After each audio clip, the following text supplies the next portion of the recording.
Welcome to Discovering Justice. This program can be viewed at www.discoveringjustice.net. Visit our page for information on this program and many other programs that we have had. My name is Lucy Rivera, and I'm the host for Discovering Justice. Today, we have a very special guest, Attorney Andrew Rayner. Andy works for Martha Coakley. She's the Attorney General of Massachusetts. And Andy is the chief of the Massachusetts Environmental Strike Force. Welcome to the show, Andy, and we're so pleased to have you. Good to be here. And we'd like to learn what the Attorney General's office does. Sure. Well, you know, the Attorney General has a very broad mandate, and she, I mean, in addition to the criminal area where I work, there are quite a number of different divisions, but in the criminal area we focus not only on what I do, which is environmental crimes, but public corruption cases, cases of major economic crime, I mean stealing and insurance fraud, cybercrime, and so we have quite a number of areas in the criminal sphere that we focus on. But we also, in our office, have a very large consumer protection division. We have a division that is concerned with healthcare issues. We have a division that looks out for the interests of ratepayers when utilities are seeking to set their rates. We have a whole team of lawyers that defend the state when it gets sued. It's a very broad set of issues that my boss, the Attorney General, focuses on. Well, Andy, you have had a great career, and as a graduate of Princeton University with honors, and then the New York University NYU Law Review editor, and then you had a practice area all your life of business law, consumer law, civil rights law, and now in the environmental arena. What does the Environmental Strike Force does and the Attorney General's office? Well, the Strike Force, which has been around for more than 20 years, is concerned with the most serious environmental violations. Mm-hmm. And by that, I mean cases where public health or the environment are being put at risk, cases in which, in addition to environmental violations, there were often problems with fraud, people lying to us about what, to the government about what they're doing. The Strike Force is a wonderful combined effort by the Attorney General's office with the Massachusetts Department of Environmental Protection and the Massachusetts Environmental Police. We've also got assistance from the state police, and we also have worked with the Department of Public Health. And the idea is that by the combined effort of attorneys in our office and engineers and inspectors and also attorneys at the DEP, with the assistance of law enforcement, that we can put together the most significant and high-impact cases in the environmental area. That sounds very comprehensive, but what are the kinds of cases that your Environmental Strike Force office or unit handles? So some of them, one of the areas that we've devoted a fair amount of attention to in recent years has been illegal asbestos removal, when people who either aren't licensed to do removal or are licensed but do it wrong. And we have devoted a lot of effort to working on cases in which, I guess I want to say, classic dumping cases where people are dumping hazardous materials or waste oil in places they shouldn't be dumped. We focus on making sure that people who handle medical waste handle it properly. I would say those are some of the areas that we've been most focused in the last several years. Interesting. And in that vein, what are the new initiatives in the strike force? I would say one of the areas that we have been very deliberately looking at, and we've had a number of recent cases, and I expect there will be some more, has to do with the problem of state and local government contractors violating the environmental laws.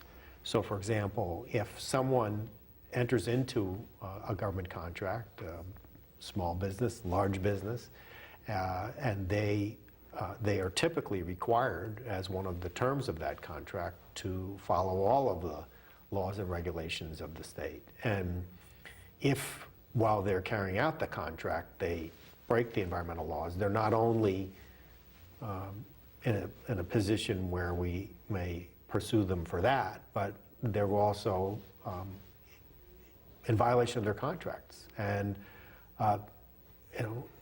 we have a whistleblower law in Massachusetts under which people who become aware of a government contractor who is violating the law can bring that to our attention and get a reward for that. And so that's a way to the question, how does your office learn about these different violations and about the cases out there?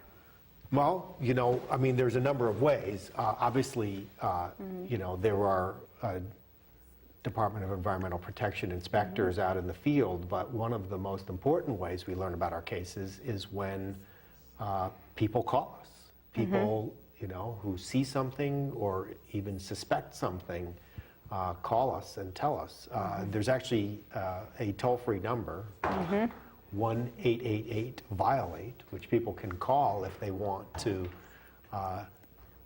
tell us about an environmental violation that they're aware of. And the strike force is also up on the web, and so if you're more comfortable, people are more comfortable telling us about it in an email, they can do that too. So for our viewers, if you are aware of anybody who's marginally you believe they're violating some sort of environmental law, you need to contact the Attorney General's office at 1-800-VIOLATE, which I think the number we have it, if I'm not sure we can put it up, but it's 846-5283. And if I'm not wrong, Andy, your office prosecutes a lot of in the area of asbestos. What is asbestos? Okay, well, yeah, I guess I just breezed right by that. I mean, asbestos is a material that was used for decades in all kinds of building materials and building products, and because of that, it exists in many buildings. Certainly, buildings that people live in and work in Boston. If they're of a certain age, they may contain asbestos-containing materials, insulation that's used around piping, asbestos-containing floor tiles, exterior shingles. There were even cinder block that's made with asbestos. And asbestos is a particularly dangerous substance that if it's released, if you're, say, for example, demolishing something that has asbestos in it, asbestos fibers can get into the air and then be lodged in people's lungs. So somebody who is literally just walking by, and certainly the workers who are involved with that demolition are at risk of fairly significant health consequences just by being in the same place as the asbestos that's being removed. It is dangerous, and who qualifies to remove these really toxic substances such as asbestos?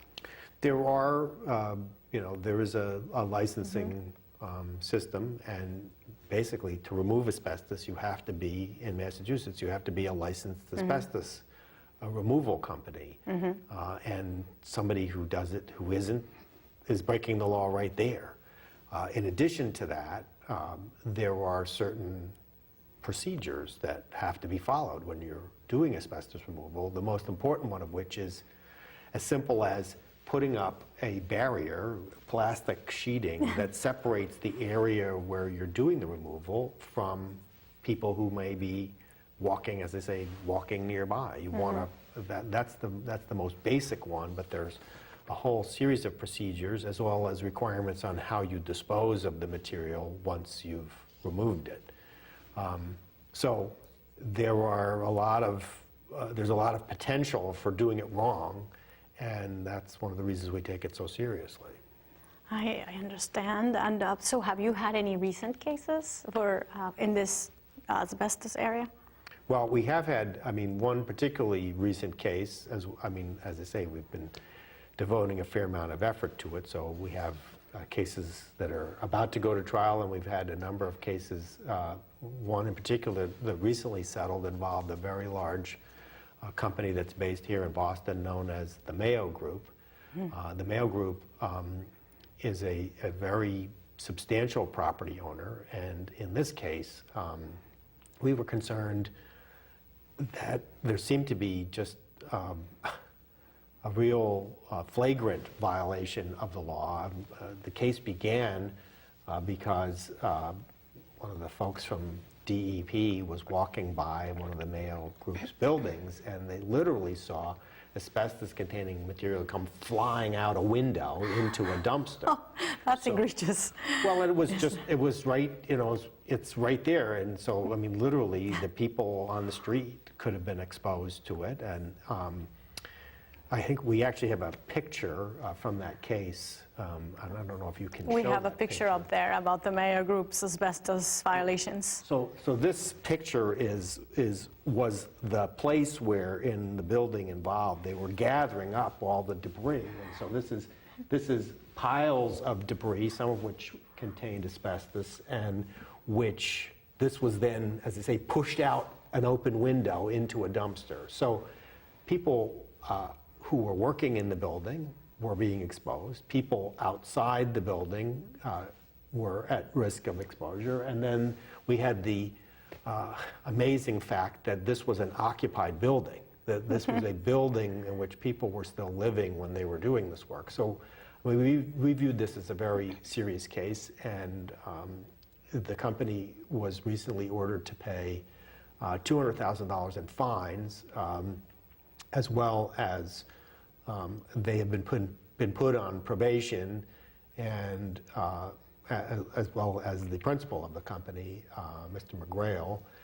The probation will require that, among other things, that there is an auditor who will be looking over their shoulders to make sure they do it right.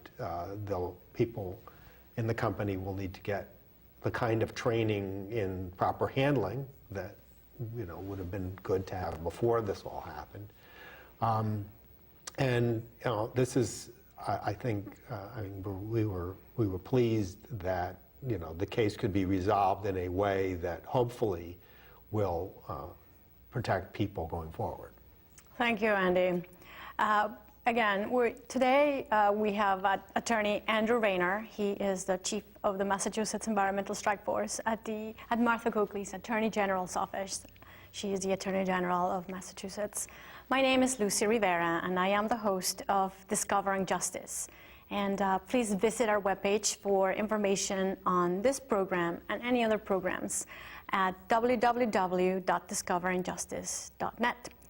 And Andy, there is another case you wanted to talk and discuss, the Commonwealth versus Pan Am Railways. Pan Am Railways, yeah. What was that all about? It? Yeah. Yes. Well, Pan Am Railways is a case that actually went to trial, and it began with a release of diesel fuel from one of the engines. This is a freight railroad, and they operate throughout quite a few of the counties in Massachusetts and also in other parts of the Northeast. And I guess I would say one reason that this became a criminal case was that there had been a prior history in which there had been you know, more civil and administrative kinds of problems with the company. And we were very concerned about whether there was a culture in the company of not living up to their environmental responsibilities. And so the case itself had to do with, as I say, an engine that sprang a leak of diesel fuel, and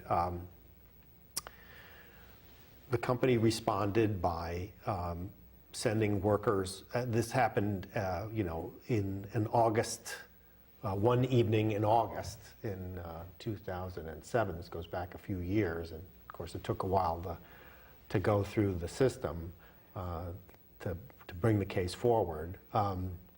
But so the workers were asked to go on the night of the spill, and you know, probably it may not have been completely clear to everyone the extent of the spill that night, although the first responders saw what they reported as, you know, oil gushing out of the engine until the engine was shut off, and a substantial pool of oil is created on the ground. And when a situation like that happens, the law in Massachusetts, as in most states, is that you have to report it. And the reason that reporting is so important, and again, I mean, this is how our environmental enforcement system works in a very real way, is that we rely on people to let us know when things go wrong. And in this case, there was an anonymous call to let us know that this had happened.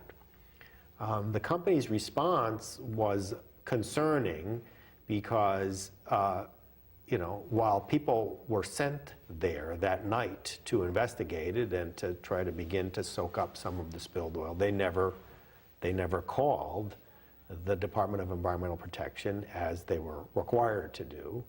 I mean, a lot of times, sometimes people will call their local fire department. At least they're letting, you know, an official agency know about the problem, and the fire departments will know how to typically respond. But they didn't call anyone. They sent in, you know, kind of their own team of workers to remove it. Well, you know, and of course when the case went to trial, there was some disagreement about exactly what happened that night. But one thing that was clear was that by the next morning, you know, the company had lots of opportunity by the next morning to know that there had been a substantial spill.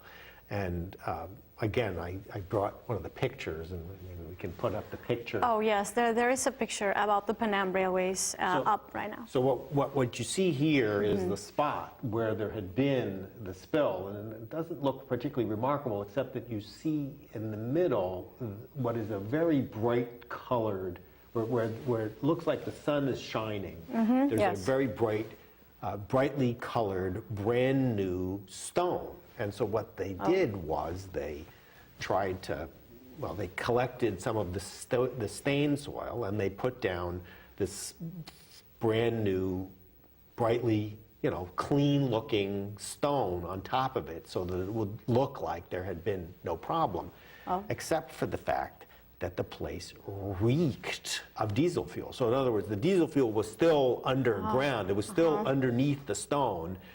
And so, you know, people who are working there, and then when the anonymous call came in, the people went from the fire department and DEP and the Federal Railroad Administration, and they arrived there, and they all said, you know, as soon as I opened the door to my car, I could smell, I was like, you know, knocked back with the smell of the diesel fuel.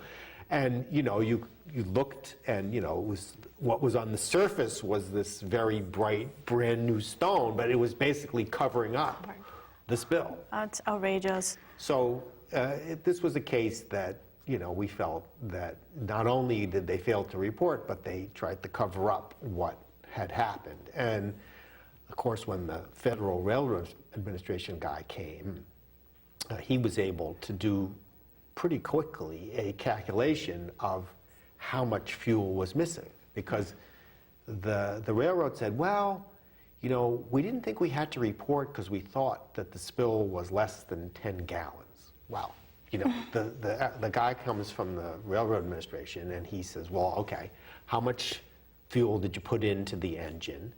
And, you know, how long ago was it fueled? How much fuel did it use getting from Maine, where it had been fueled, up to Air, Massachusetts, where this happened? And he was able to pretty quickly figure out that there was at least 900 gallons of fuel that was missing. So it was definitely more than 10 gallons that had spilled into the ground. There was probably hundreds of gallons, maybe even more than that, maybe even thousands. But so it was a case that we felt that it had to be pursued in the criminal process. And so the case went to trial, and within, well, as I recall, it took a week to try the case, and it was tried to a jury, and it took the jury about an hour to come back and convict them of all the counts that we requested of failing to notify, which carried a substantial fine. Andy, just quickly wanted to follow up and ask you, the railway needs to, well, in the case of the Pan Am Railways, they had to clean it and notify you, or did you want the DEP to clean it up, or both?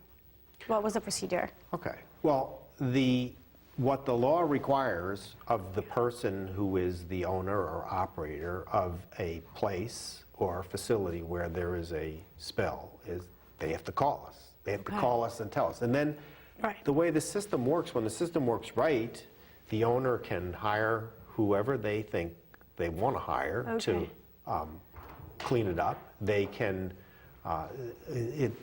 once the report is made and the agency is in a position to evaluate the situation, the system can work largely through the operation of the private sector, but they have to tell us. The important thing is the linchpin of the whole self-regulatory system is that people report problems when they happen. And and report. And we have 2 cases right now in the office. We have, this is an area that we take very seriously, is not telling us when you have a spill. And what did they end up being charged with?